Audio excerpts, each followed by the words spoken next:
Bien, hermanos, por favor abra su Biblia en el libro de Juan, capítulo 14. Vamos a leer los versículos 25 y 26 el día de hoy. Bien, dice así la palabra del Señor. Estas cosas os he dicho estando con vosotros, pero el Consolador, el Espíritu Santo, a quien el Padre enviará en mi nombre, Él os enseñará todas las cosas y os recordará todo lo que os he dicho. Bien. Hasta acá, hermanos, parece que de nuevo volvemos a repetir algunos temas de la Escritura, ¿no? Seguramente usted tiene en su mente que ya hemos hablado de esto y efectivamente hemos hablado parte de esto. Pero hay un propósito tras las repeticiones. Nosotros deberíamos quizás preguntarnos por qué el Señor Jesús es tan insistente en aquella noche con sus discípulos en repetir una y otra vez las mismas cosas, ¿no? Y a la vez deberíamos preguntarnos por qué Juan deja registro una y otra vez de las mismas cosas. Porque él cuando escribió el Evangelio fácilmente podría haber condensado esto y haberlo resumido, ¿no?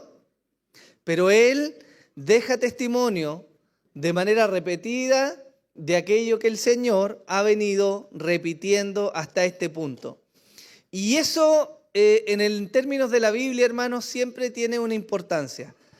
Cada vez que nos encontramos ante una repetición, ante una reiteración de las cosas, quiere decir que hay algo que el Señor quiere enfatizar y que es relevante para lo que está haciendo en ese momento. Nosotros empezamos a estudiar esta sección de Juan desde el capítulo 13, ¿se recuerda? Y en un par de meses hemos avanzado hasta el 14. Pero ya en este momento hemos encontrado por lo menos 3 o 4 repeticiones de lo mismo. Jesús ha insistido en anunciar que Él va a partir de este mundo. Y específicamente hoy día Él ha insistido en que cuando Él se vaya va a enviar el Espíritu Santo, ¿cierto? Bien, ¿por qué se hace necesaria esta repetición entonces? Porque nos muestra la importancia de lo que está a punto de acontecer, primeramente. Recuerden ustedes que nosotros leemos este texto, pero nos está narrando lo que ocurrió en un par de horas en la noche en que el Señor iba a ser entregado. ¿Se acuerdan, no? Entonces estamos leyendo en harto tiempo lo que Él condensó en un par de horas. Pero el primer punto por el cual se hace necesaria esta repetición, como les decía, es porque nos está mostrando la importancia de lo que va a acontecer. Estamos leyendo el punto clímax de la historia de la redención. ¿Se acuerdan o no? Desde el mismo Génesis, con la caída de la humanidad, Dios ha venido anunciando que va a enviar un Mesías. Y ha venido anunciando cómo iba a ser este Mesías y cómo iba a tener que sufrir para salvar al pueblo de Dios. Y el punto que leemos es exactamente acá. Estamos a vísperas, a horas, a momentos de que el Señor sea entregado. Entonces el énfasis de Jesús en repetir esto tiene que ver con mostrar la importancia de lo que está a punto de ocurrir. Primera de Pedro, capítulo 1, versículos 18 al 20 dice así: sabiendo que no fuisteis redimidos de vuestra vana manera de vivir heredada de vuestros padres con cosas perecederas como oro o plata, sino con sangre preciosa, como de un cordero sin tacha y sin mancha, la sangre de Cristo, porque Él estaba preparado desde antes de la fundación del mundo, pero se ha manifestado en estos últimos tiempos por amor, ¿a quién? A vosotros.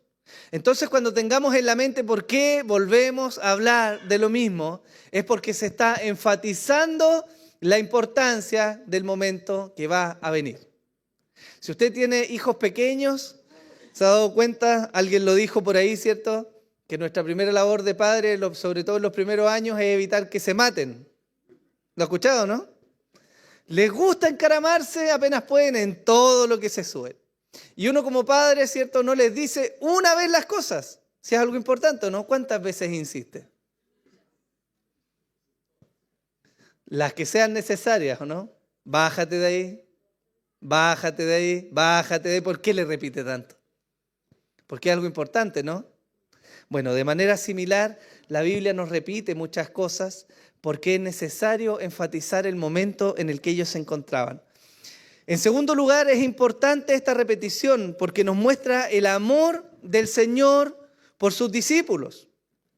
El Señor no está pensando que los discípulos son tontos. Él no está mirando en menos a sus apóstoles. Él no está pensando que son ignorantes o necios o que no están entendiendo. Él les está repitiendo porque los ama. ¿Qué quiere hacer el Señor con estas palabras? Él quiere animar el corazón de los discípulos. Él quiere reconfortarlos. Él sabe que están a punto de experimentar tristeza, angustia, soledad, incertidumbre de lo que va a pasar porque su Señor, el Maestro, el que hizo milagros en medio de ellos, el que les enseñó, el que les mostró el reino de los cielos, está a punto de ser quitado. Y la insistencia viene como una herramienta para alentar sus corazones, para volver a mostrarles que aunque Él se vaya, otro iba a venir. Que aunque Él se vaya, el plan de Dios no ha terminado. Y que sus enseñanzas verdaderamente van a tener fruto. Por eso el Señor insiste. Hermanos, esa es una muestra de amor, ¿o no?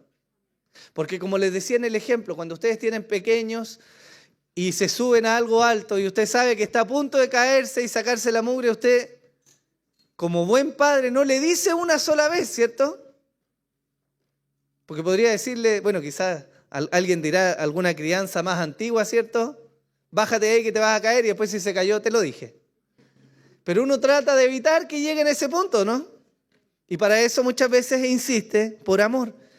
Entonces el Señor de nuevo está insistiendo a sus discípulos, tratando de animar sus corazones, de grabar en su mente y en su corazón lo que está a punto de ocurrir, para que en medio de la dificultad ellos puedan echar mano a las palabras de Jesús y entonces alentar sus corazones. ¿Amén? Yo les pregunto, ¿nuestra confianza en las personas no aumenta a medida que vemos que ellos cumplen lo que nos dicen? ¿Sí o no? Cuando nosotros vemos que alguien nos dice algo y es fiel a lo que dice, ¿cómo miramos en una segunda oportunidad a esa persona? Nosotros comenzamos a decir, esta persona va a cumplir lo que me dice, ¿cierto? Entonces nuestra relación con él comienza a cambiar o con ella. Y el Señor, fíjense que le está anunciando y repitiendo a los discípulos para que reafirmar todo lo que les ha dicho, pero para que cuando ocurra lo que tiene que ocurrir, entonces ellos digan, tenía razón. Y entonces sus corazones se alienten. ¿Amén? Juan 13:1 dice, antes de la fiesta de la Pascua, sabiendo Jesús que su hora había llegado para pasar de este mundo al Padre, habiendo amado a los suyos que estaban en el mundo, ¿qué dice la Escritura? ¿Hasta dónde? Hasta el fin. Jesús amaba a sus discípulos. Él amaba a los apóstoles y como prueba de eso insiste una y otra vez respecto a lo que va a pasar. Pero hay algo más por lo cual también se repite. Y es que realza la veracidad del relato de Juan para los lectores modernos. Los discípulos estaban ahí y ellos tenían luces. Jesús les estaba anunciando lo que iba a pasar, pero ellos no sabían ciertamente lo que iba a pasar. Pero nosotros leemos hacia atrás, ¿o no? Y leemos la Escritura y sabemos lo que va a ocurrir, ¿o no? ¿O no sabemos? ¿O hay alguien si está preguntándose, quizás no crucifican al Señor? Nosotros ya sabemos lo que ocurrió, ¿no? Y fíjense que todo esto sirve como un testimonio entonces para nosotros de cómo el Señor les anunció con antelación todo lo que iba a ocurrir. Y entonces nosotros vamos a la Escritura y miramos la Escritura y decimos, el Señor verdaderamente es el Señor, ¿o no? Fielmente les anunció lo que iba a pasar y fielmente cumplió lo que estaba escrito. Por lo tanto, este relato repetitivo para nosotros tiene importancia porque nos anima a ver la fidelidad del Señor. Romanos 15, del 4 al 6, dice así: porque todo lo que fue escrito en tiempos pasados, para nuestra enseñanza se escribió, a fin de que por medio de la paciencia y del consuelo, ¿de qué? De las Escrituras ¿tengamos qué? Esperanza. Y que el Dios de la paciencia y del consuelo os conceda tener el mismo sentir los unos para con los otros, conforme a Cristo Jesús, para que unánimes, a una voz, glorifiquéis al Dios y Padre de nuestro Señor Jesucristo. Entonces, ¿por qué se repite para nosotros? Porque esto nos anima, nos fortalece y levanta la esperanza en nuestros corazones. Amén.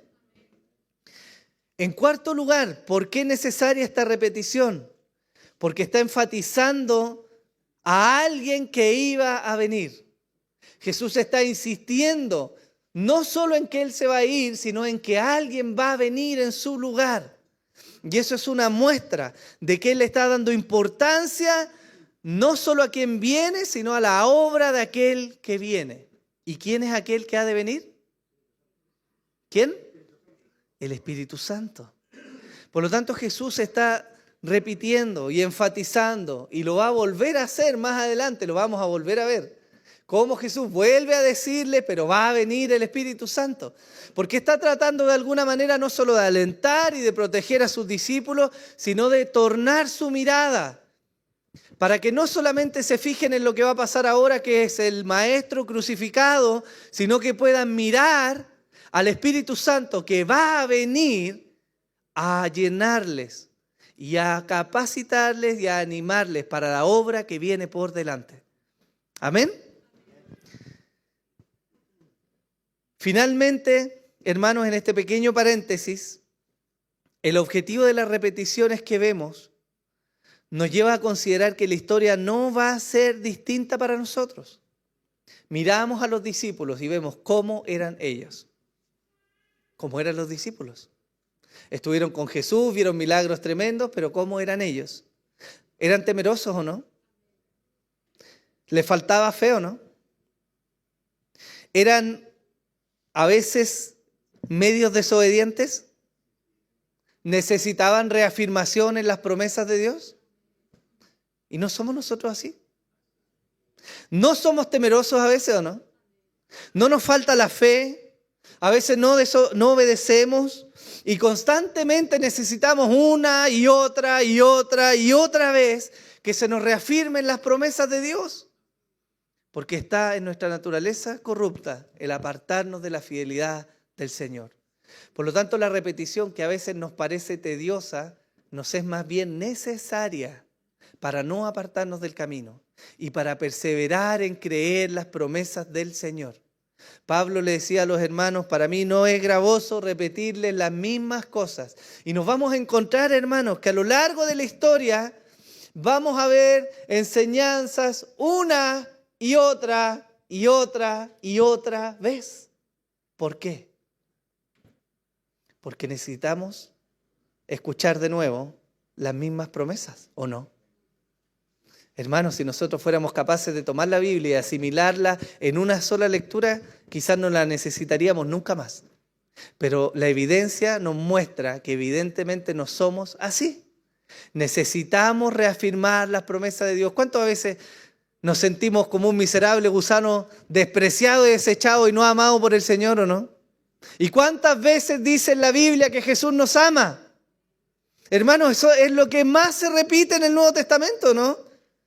El Señor nos ama tanto que envió a su Hijo y estuvo en la tierra y se humilló y murió por nosotros y nos ha dado promesa. Y aún así necesitamos escuchar de nuevo las mismas cosas.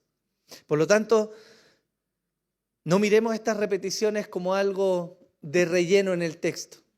En la inspiración divina, nada ha sido puesto por casualidad o como un mero relleno, sino que en la soberanía de Dios se hace necesaria estas repeticiones para nuestro propio corazón. ¿Amén? Dicho esto, que es un paréntesis, pasamos al texto. Porque el Señor nos dice a continuación: estas cosas os he dicho estando con vosotros, pero el Consolador, el Espíritu Santo, a quien el Padre enviará en mi nombre, Él os enseñará todas las cosas y os recordará todo lo que os he dicho. Y lo que sigue en este texto, hermanos míos, nos lleva a ver parte de la obra del Espíritu Santo. Jesús no está hablando solamente ahora de aquel que iba a venir, sino que está dando luces a sus discípulos de lo que este Espíritu Santo iba a hacer en ellos. Y primero, antes de pasar a ver el detalle de qué significa esta enseñanza y este recordar, fíjense que hay un paralelo muy importante en esto y que nos habla de la amplitud de la obra del Espíritu Santo. Porque en el versículo 25 Jesús dice: estas cosas os he dicho estando con vosotros. Y la pregunta que nosotros nos hacemos es: ¿cuáles cosas? ¿Cuáles cosas Jesús les había dicho? ¿Se está refiriendo solamente a lo que les está diciendo esa noche? ¿O más bien está abarcando todo lo que Él les dijo a lo largo de sus 3 años de ministerio? Jesús está hablando de estas cosas en relación a todo lo que Él les enseñó. Pero, hay algo importante aquí. Porque Él luego lo contrasta, y cuando Él define estas cosas, lo contrasta con todas las cosas del Espíritu Santo. Hermanos, y yo les hago la siguiente pregunta. ¿A qué vino Jesús? ¿Qué vino a enseñarles Jesús? ¿Qué vino a mostrarle a sus discípulos? Él vino a mostrar el Evangelio. Él vino a anunciar las buenas noticias de salvación. Él vino a mostrar que el reino de los cielos se había manifestado. Eso vino a mostrar Jesús. Por lo tanto, debemos ser conscientes que en el ministerio de Jesús, Él no habló de cada punto y de cada coma y de cada palabra de lo que había en el Antiguo Testamento. ¿O lo dijo así? Él vino con un foco en el mensaje, a mostrar el reino de Dios. Pero Él no habló de todas las cosas hacia atrás que decía la Biblia, hermano. Imagínense cuánto tiempo se hubiera necesitado. Y usted me podría decir: no, pero era el Señor, Él tenía capacidad de resumir, ¿o no? Pero sus receptores eran mortales, comunes y corrientes como usted y yo. Por lo tanto, si a nosotros nos ha llevado años de cristianismo entender algunas cosas de la Biblia, ¿cómo pensamos que ellos en 3 años iban a entender todo el mensaje? Era imposible, ¿no? Por lo tanto, Jesús está contrastando que Él les vino a dar una enseñanza en particular, pero el Espíritu Santo iba a ampliar el entendimiento de eso, para que ahora ellos fueran capaces de entender todo lo que la palabra de Dios inspirada ha dejado registrado a lo largo de la historia. ¿Se entiende? Por lo tanto, el alcance de la obra del Espíritu Santo es mucho mayor que lo que Jesús les logró enseñar. ¿Lo vemos? Marcos 13:11 dice: y respondiendo Él les dijo: porque a vosotros se os ha concedido conocer los misterios del reino de los cielos, pero a ellos no se les ha concedido. Y en Marcos 1:14 y 15 dice: después de que Juan había sido encarcelado, Jesús vino a Galilea proclamando. ¿Qué vino proclamando? ¿Cómo? Él. Y diciendo: el tiempo se ha cumplido y el reino de Dios se ha acercado. Entonces, arrepentíos y creed, ¿qué?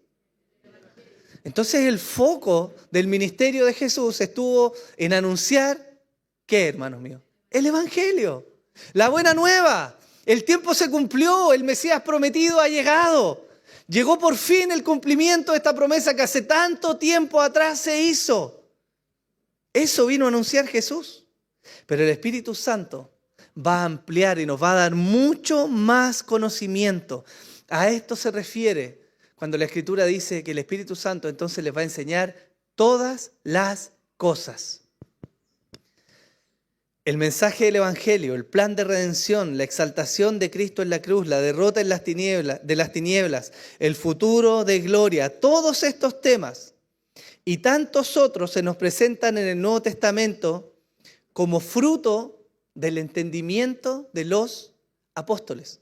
Hermanos, hasta el tiempo en que Jesús estuvo con sus discípulos, ¿El Nuevo Testamento estaba escrito? No, no estaba escrito. Ellos tenían el registro del Antiguo Testamento, que era lo que Jesús usaba y validaba, ¿cierto? Los salmos, los profetas, la ley. Eso vino a validar Jesús. Pero el Nuevo Testamento que nosotros leemos hoy día, incluido el registro de Juan, vino como fruto del entendimiento de los apóstoles. Y ellos entonces dejaron registro de lo que nosotros leemos hoy día. ¿Sí? El mismo apóstol Juan, cuyo evangelio estamos estudiando, escribe lo siguiente, en Juan 1, del 1 al 3. En el principio existía el Verbo y el Verbo estaba con Dios y el Verbo era Dios. Él estaba en el principio con Dios y todas las cosas fueron hechas por medio de Él y sin Él nada de lo que ha sido hecho fue hecho. Cuando usted lee esto, ¿qué entiende del texto? ¿De quién está hablando? Él más adelante lo dice en el versículo 14. Y el Verbo se hizo carne y habitó entre nosotros y vimos su gloria, gloria como del unigénito del Padre, lleno de gracia y de verdad. Y usted dice, ahí habla entonces de Jesús. Y está hablando de Jesús y está hablando de que no es un ser creado, sino que ha habitado siempre en la gloria con el Padre. Y ese Dios se encarnó. Pero esto lo escribe Juan, ¿cuándo? Los teólogos dicen que se escribió alrededor del 90 después de Cristo. Y lo que nosotros estamos leyendo ocurrió cuando Jesús estaba con ellos. El entendimiento de los discípulos fue aumentando después de la venida del Espíritu Santo. Y ellos dejaron testimonio ahora con una correcta comprensión de lo que la historia estaba mostrando, porque el Espíritu Santo cumplió la promesa, les enseñó todas las cosas. ¿Lo vemos o no? ¿Sí? El apóstol Pedro también da testimonio de esto. En 2 de Pedro, capítulo 1, versículos 16 al 20, dice así. Porque cuando os dimos a conocer el poder y la venida de nuestro Señor Jesucristo, no seguimos fábulas ingeniosamente inventadas, sino que fuimos testigos oculares de su majestad. Pues cuando Él recibió honor y gloria de Dios Padre, la majestuosa gloria le hizo esta declaración: este es mi Hijo amado, en quien me he complacido. Y nosotros mismos escuchamos esta declaración, hecha desde el cielo cuando estábamos con Él en el Monte Santo. ¿Se acuerda de ese episodio, no? Cuando el Señor toma a sus discípulos y los lleva, ¿cierto? Y aparecen Elías y Moisés, ¿cierto? Y viene esta voz del cielo y le habla. Y Pedro está escribiendo años después a la iglesia. Le está diciendo, oye, yo fui testigo de esto. Y continúa diciendo así. Y así tenemos la palabra profética más segura, a la cual hacéis bien en prestar atención como una lámpara que brilla en lugar oscuro, hasta que el día despunte y el lucero de la mañana aparezca en vuestros corazones. Pero ante todo esto, sabed que ninguna profecía de la Escritura es asunto de interpretación personal, pues ninguna profecía fue dada jamás por un acto de la voluntad humana, sino que hombres inspirados por el Espíritu Santo hablaron de parte de Dios. Entonces Pedro está diciendo que lo que él está escribiendo y lo que deja registro en sus cartas, al igual que el resto de los apóstoles o los aprendices de los apóstoles, como Marcos, por ejemplo, y como Lucas, ha venido por la revelación y la inspiración del Espíritu Santo, el cual Jesús había prometido que les iba a enseñar algunas cosas. ¿Eso dijo? Todas las cosas. ¿Lo vemos o no? ¿Cómo está funcionando entonces? Bien. Fíjense este ejemplo. Génesis 4, del 1 al 8, un texto muy conocido. Dice así: y el hombre conoció a Eva, su mujer, y ella concibió y dio a luz a Caín. Y dijo, he adquirido varón con la ayuda del Señor. Después dio a luz a su hermano Abel.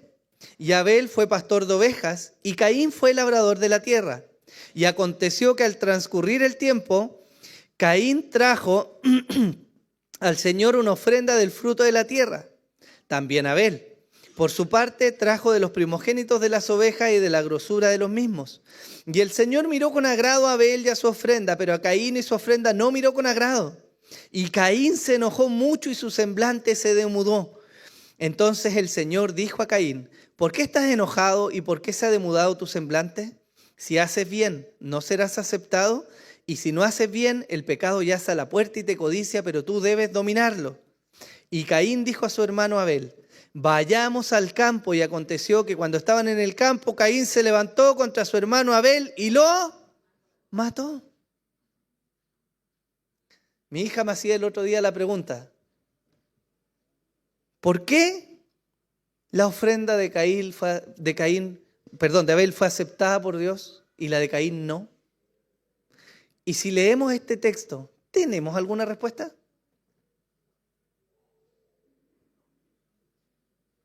¿Tenemos alguna respuesta de este texto de Génesis? No. No hay ninguna evidencia. La Biblia solo nos muestra, y tenemos que ser cuidadosos en cómo inferimos, la Biblia solo nos muestra que dos hombres entregaron ofrendas a Dios. A Dios le agradó una y rechazó la otra. Y después de eso, el que había sido rechazado se levantó y mató a su hermano. Eso nos dice el texto. Y eso está en el Antiguo Testamento, ¿no? Pero en el Nuevo Testamento tenemos evidencia que nos amplía lo que ahí pasó. Primera de Juan, el mismo que escribe el Evangelio que estamos estudiando. Versículo 3, 11 al 12 nos dice así: porque este es el mensaje que habéis oído desde el principio, que nos amemos unos a otros, no como Caín, que era de él y mató a su hermano. ¿Y por qué causa lo mató? Porque sus obras eran malas y las de su hermano justas. Entonces Juan nos está ampliando ahora la película y nos está diciendo: ojo, que las obras de Caín eran malas. Y como las obras de su hermano eran buenas, entonces él se levantó y lo mató. Y Judas escribe en Judas 1, 10, 11, dice: mas estos blasfeman las cosas que no entienden y las cosas que como animales irracionales conocen por instinto. Por estas cosas son ellos destruidos. ¡Ay de ellos! Porque han seguido el camino de Caín y por lucro se lanzaron al error de Balaam y perecieron en la rebelión de Coré. ¿Qué está haciendo Judas? Está hablando de hombres impíos. Y nos dice que entre esos hombres impíos hay un ícono, que era también un hombre impío. Y ese hombre impío era Caín. Entonces lo que no leemos en el texto de Génesis nos es mostrado ahora en el Nuevo Testamento por la enseñanza del Espíritu Santo a través de los apóstoles. ¿Lo vemos o no? Ahí se cumple, hermanos míos, que el Espíritu Santo entonces vino a ellos a enseñarles todas las cosas. El Espíritu Santo le mostró a los discípulos y les enseñó a interpretar de manera correcta lo que en el Antiguo Testamento o estaba velado o no era tan fácil de entender. Y esta obra es maravillosa, porque significa que entonces tenemos ahora a través de los discípulos una correcta interpretación de lo que pasó en el Antiguo Testamento. De hecho, hay una regla hermenéutica que tiene que ver con la interpretación de la Biblia que nos dice que lo que se nos muestra en el Nuevo Testamento respecto al Antiguo ha venido a ser la correcta interpretación de los hechos que nosotros leemos y que a veces no están tan claros. ¿Sí? ¿Me sigue hasta acá o no? ¿Está muy enredado? ¿No? Bien. Entonces, ¿a qué se refiere Jesús cuando dice que el Espíritu Santo les iba a enseñar todas las cosas? Bueno, evidentemente les iba a mostrar y les iba a hacer comprender a los apóstoles todo aquello que Jesús les había dicho, pero iba a extender ese entendimiento a las cosas que no necesariamente Jesús les había dicho, pero que sí estaban registradas en el Antiguo Testamento y que también habían sido inspiradas por el Espíritu Santo. ¿Sí? Y también dice la Escritura que el Espíritu Santo les va a recordar lo que Jesús ha dicho. Y este segundo aspecto que menciona Jesús respecto a la obra del Espíritu Santo tiene que ver específicamente con recordar la enseñanza clara de Jesús. Fíjense en esto. Juan 13:34, lo habíamos leído. Jesús dice, un mandamiento nuevo os doy, que os améis los unos a los otros, como yo os he amado, así también os améis los unos a los otros. En esto conocerán todos que sois mis discípulos, si os tenéis amor los unos a los otros. ¿Cuándo se dijo esto? Cuando Jesús estaba con sus discípulos en aquella noche, ¿cierto? ¿Quién deja registro de esto? El apóstol Juan. Y el apóstol Juan también escribe en otro versículo, capítulo 14, versículo 21. El que tiene mis mandamientos y los guarda, ese es el que me ama. Y el que me ama será amado por mi Padre y yo le amaré y me manifestaré a él. Y escribe también la carta que es primera de Juan, en un tiempo muy posterior a donde ocurrieron los hechos. Él escribe en primera de Juan 3, 23 y 24. Y este es su mandamiento, que creamos en el nombre de su Hijo Jesucristo. ¿Y qué? ¿Qué dice? Que ¿quiénes nos amemos? Unos a otros, como Él. Espérense, ¿qué dijo Jesús esa noche cuando estuvo con ellos? Un mandamiento nuevo les doy. ¿Y qué está diciendo Juan después? Como 40 años después de eso, ¿qué está diciendo? Este es su mandamiento, que creamos en el nombre de su Hijo Jesucristo y que nos amemos los unos a nosotros como Él nos ha mandado. Y Él dice, el que guarda sus mandamientos permanece en Él y Dios en Él. Y en esto sabemos que Él permanece en nosotros por el Espíritu que nos ha dado. Lo que está haciendo Juan en primera de Juan es exponer lo mismo que Jesús había dicho. ¿Y quién ha venido a Juan a recordarle las palabras del Señor Jesús? El Espíritu Santo. Por lo tanto, esa obra ayuda y ayudó a los autores del Nuevo Testamento a dejar registro fiel de todo lo que Jesús les enseñó y de todo lo que Jesús les había dicho. El establecimiento del mandamiento, el amor unos a otros como prueba de pertenencia a Cristo y la relación entre el amor y la obediencia como una muestra de estar en Cristo son recordatorios del Espíritu Santo a estos hombres a quienes el Señor les había precisamente prometido. ¿Qué les prometió Jesús? Que iba a venir el Espíritu y que ese Espíritu Santo les iba a enseñar todas las cosas y que aparte de enseñarles les iba a recordar las palabras de Jesús. Esa es parte de la obra del Espíritu Santo. Ahora, usted se puede preguntar, bueno, ¿qué para nosotros? ¿Podemos aplicar directamente ese texto para nosotros?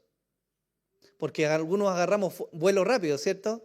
Y decimos, pero es que ahí dice que el Espíritu Santo le va a enseñar todas las cosas y le va a recordar todas las palabras, entonces a mí me va a enseñar todas las cosas. Y lo primero que tengo que decirles es, lamentablemente, no. Porque esa palabra no nos la dijo a nosotros directamente, sino que se la dijo ¿a quién? A los discípulos. Lo que hace Juan en el Evangelio es dejar registro de una conversación entre Jesús y sus discípulos. A ellos les está diciendo esto. Y eso es importante para nosotros. No porque nos prive de esta obra del Espíritu, sino porque nos ayuda a entender entonces cómo hoy día nosotros nos relacionamos con esta obra del Espíritu que es enseñar y recordar. Y en primer lugar, como le decía, estas palabras fueron hechas o dichas para los apóstoles. ¿Y qué hicieron los apóstoles con todo lo que el Espíritu les dijo? ¿Se lo guardaron para sí? ¿Qué hicieron ellos? Lo escribieron, pues, hermano. Ese es el Nuevo Testamento. El Nuevo Testamento es la muestra del entendimiento, la revelación, la enseñanza del Espíritu dejada por escrito. ¿Para quiénes? Entonces indirectamente somos beneficiados con esta obra del Espíritu. En primer lugar, ¿por qué? Porque tenemos registro de lo que el Espíritu les mostró a ellos y ellos escribieron. Y los apóstoles no solo dejaron registro textual, sino que Pablo, Juan, Pedro desarrollan las ideas y le mostraban y le hablaban a la iglesia ampliándole los conceptos para que ellos pudieran entender. Entonces nosotros vamos ahí y estamos leyendo entonces el cumplimiento de la promesa del Espíritu Santo. ¿Sí? Y esto, hermanos míos, sí o sí nos lleva entonces a atesorar la Biblia, las Sagradas Escrituras, como la fuente de revelación. El autor de Hebreos, que es un autor en el cual no hay consenso quién es, pero está en el Nuevo Testamento, nos dice: Dios, habiendo hablado hace mucho tiempo, en muchas ocasiones y de muchas maneras a los padres, ¿cómo les habló? ¿Por medio de quién? De los profetas. En estos últimos días nos ha hablado por medio de quién? De su Hijo, a quien constituyó heredero de todas las cosas, por medio de quien hizo también el universo. Hermanos, ¿y cómo nosotros tenemos las palabras del Hijo si usted ni yo lo hemos escuchado? ¿Os lo hemos escuchado? ¿Por medio de quién entonces conocemos lo que el Hijo dijo? Por medio de las Escrituras. Es decir, que la fuente de revelación para nosotros hoy día es, o más bien no es otra, sino las Sagradas Escrituras. Y hago este énfasis, hermano, porque los apóstoles fueron muy diferentes en esto a nosotros. Porque ellos establecieron un canon respecto a la revelación de Dios. Lo que ellos recibieron y lo que ellos escribieron es efectivamente la revelación de Dios sobre ciertos temas. Pero esa revelación cesó y se acabó con los apóstoles. Y lo que nosotros recibimos hoy día entonces es el entendimiento de los apóstoles. Pedro decía, y tenemos también la palabra profética más segura sobre la cual hacemos bien en estar firmes. ¿Cuál es esa palabra? Lo que se escribió, hermanos míos. ¿Lo vemos o no? Por lo tanto, ¿el Espíritu Santo tiene alguna función de enseñanza hoy día y de recordarnos a nosotros? Sí, no como los apóstoles, pero sí nos enseña. ¿Y nos va a enseñar a través de qué medio entonces? De la palabra de Dios escrita. ¿Cómo recordaríamos las palabras de Jesús si nunca las escuchamos? Las recordamos porque las tenemos por escrito, porque los hombres de Dios escribieron aquellas palabras. Entonces, ¿el Espíritu Santo nos puede recordar las palabras de Dios hoy día a nosotros? Sí, nos lo puede hacer. Pero eso va a estar anclado, hermanos míos, al entendimiento que nosotros tenemos o a lo que nosotros adquirimos de las Sagradas Escrituras. Está reflejado en eso. Hay testimonios maravillosos, tremendos, de cómo hay gente que se ha convertido. Hay un testimonio muy loco de una persona que se convirtió porque era bueno para fumar marihuana y las hojas de la Biblia de los Nuevos Testamentos eran ideales para eso. Entonces aquel hombre tomaba una Biblia que le habían regalado, sacaba la Biblia, se hacía su tema, ¿cierto? Y en algún momento llegó a ese texto de Juan donde dice que de tal manera amó Dios a este mundo y lo leyó. Y la convicción del Espíritu Santo le trajo arrepentimiento y se convirtió. ¿Pasó solo? No. Pasó porque estuvo expuesto a la palabra de Dios.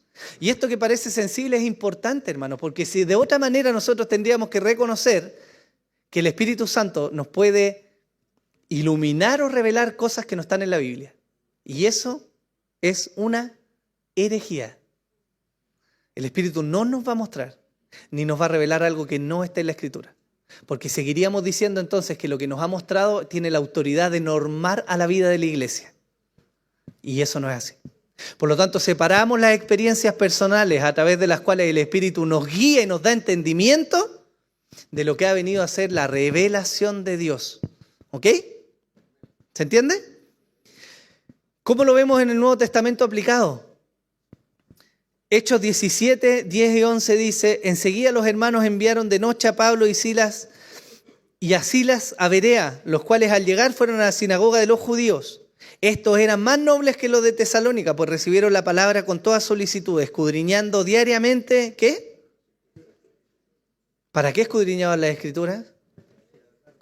Para ver si era verdad lo que decían. Y aquí hay un tema de conceptos, que ellos entendían entonces, tal como lo ratificó Jesús, que las Escrituras del Antiguo Testamento eran verdaderamente la palabra de Dios inspirada y por lo tanto eran autoritativas para la vida de la iglesia. Pablo dice, toda la Escritura es inspirada por Dios y útil para enseñar, para reprender, para corregir y para instruir en justicia, a fin de que el hombre de Dios sea perfecto, equipado para toda buena obra. ¿Cómo? ¿Cómo el hombre es equipado? ¿Cómo es perfeccionado? ¿Cómo es instruido en justicia? ¿Cómo es corregido? ¿Cómo es reprendido? ¿Cómo es enseñado? A través de la Escritura. Cuando ustedes leen el libro de los Hechos, en el capítulo 7, viene un capítulo muy hermoso. Porque estamos, después del derramamiento del Espíritu Santo, la promesa se cumplió, la iglesia se había formado, Pedro predica, la iglesia crece, hay necesidades, levantan diáconos y uno de estos diáconos es Esteban. Y en el capítulo 7 se nos muestra que Esteban es amenazado por los fariseos. Y Esteban, estando amenazado, comienza a hablar un relato que es de alguna manera una síntesis de la historia de la redención. Si usted quiere entender quizás cómo ha venido esta línea, lea Hechos 7. Y él comienza a decir desde Abraham cómo Dios vino levantando un pueblo y cómo una promesa sustentó ese pueblo y cómo esto llegó al final a Jesús, quien es Dios encarnado, el Salvador de la humanidad. Y lo mataron. Pero él tuvo el entendimiento del Espíritu de todo el plan de redención. Y fue capaz de mirar hacia atrás, no solo como una historia contada por los padres de lo que la nación de Israel había vivido, sino que fue capaz de ver entonces a Cristo desde el inicio hasta su crucifixión. Y lo vio como el medio de salvación para los escogidos. ¿Lo vemos? Eso hace el Espíritu Santo con su iglesia. Y hoy día para nosotros, el Espíritu Santo está presto a enseñarnos, a recordarnos y a ayudarnos a aplicar la Biblia correctamente, porque es parte de la promesa que se extiende a nosotros. Hermanos míos, somos consolados, recibimos esperanza, somos fortalecidos en las dificultades. A veces somos reprendidos, recibimos sabiduría, la paz del Señor y tantas otras cosas por medio de la obra del Espíritu. Pero esta obra del Espíritu va acompañada siempre y de manera inseparable de las Sagradas Escrituras. Amén. Por lo tanto, ¿cómo nos animamos hoy día nosotros?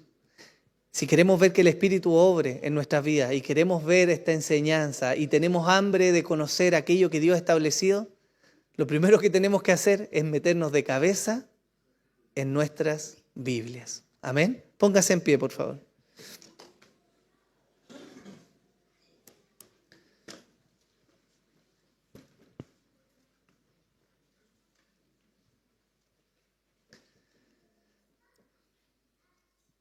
Uno de los errores que ha cometido el movimiento evangélico moderno es que ha exaltado las emociones y las experiencias personales por sobre lo que la Biblia nos dice. Y eso a la larga induce al error, genera daño y deshonra a Cristo. Pero vemos la obra del Espíritu viva, ferviente en la iglesia del Señor hasta el día de hoy, avivando los corazones, motivándonos a amar y servir al Señor, maravillándonos con la persona de Cristo, exaltándole delante de nosotros, moviéndonos al accionar, a amar, a cuidar, a gastarnos nosotros por la gloria de Cristo y por amor a lo que Él ha hecho. Esa obra del Espíritu sigue viva hoy día en medio de la iglesia, hermanos. Pero va a estar acompañada, como se lo decía, sí o sí, por la Escritura, por lo que la misma Biblia nos dice. Y yo les quiero desafiar, hermanos, hoy día, así como me desafío a mí mismo, a que veamos a Dios en la Escritura, a que si alguno está cansado, efectivamente puede recibir consuelo por medio de la iglesia, de los hermanos, donde habita Dios, ¿no? Pero también puede recibir ese consuelo por medio de la lectura de las Escrituras. El apóstol Pablo, cuando escribe a la iglesia en Tesalónica, quizá uno de los textos más conocidos para nosotros, en medio de cuando alguien fallece, él les dice: hermanos, no quiero que ignoren acerca de las cosas que van a venir, porque el mismo Señor en algún momento va a venir en las nubes, ¿cierto? Y los muertos van a resucitar y se van a encontrar con Él, y los que estemos vivos nos vamos a juntar con Él y debemos estar con el Señor. ¿Qué está haciendo eso? ¿Está alentando nuestros corazones o no? Nos está mostrando que aunque el escenario parezca difícil, hay una salida. Pero esa salida nos es revelada, nos es mostrada a través de la Escritura, y el Espíritu Santo entonces se encarga de bajar eso de nuestro entendimiento a nuestro corazón y viene convicción. Y entonces tenemos paz. ¿Sabe cómo le decían a los cristianos del primer siglo? Era el pueblo del libro. Ese era el pueblo cristiano. Y no podemos vivir nuestra herencia de fe lejos de lo que la Biblia dice, por muchas ideas que tengamos. Cómo criar, se nos dice en la Biblia. Cómo ser esposo y esposa, se nos dice en la Biblia. Cómo acompañarnos, se nos dice en la Biblia. Cómo ser íntegros, se nos dice en la Biblia, hermanos. Y si tenemos problemas con lo que está escrito para entenderlo, entonces mayor es el desafío a que oremos pidiendo la enseñanza del Espíritu Santo. Porque esa promesa está para nosotros hoy día y está ligada a la Escritura. Amén. Oremos al Señor entonces.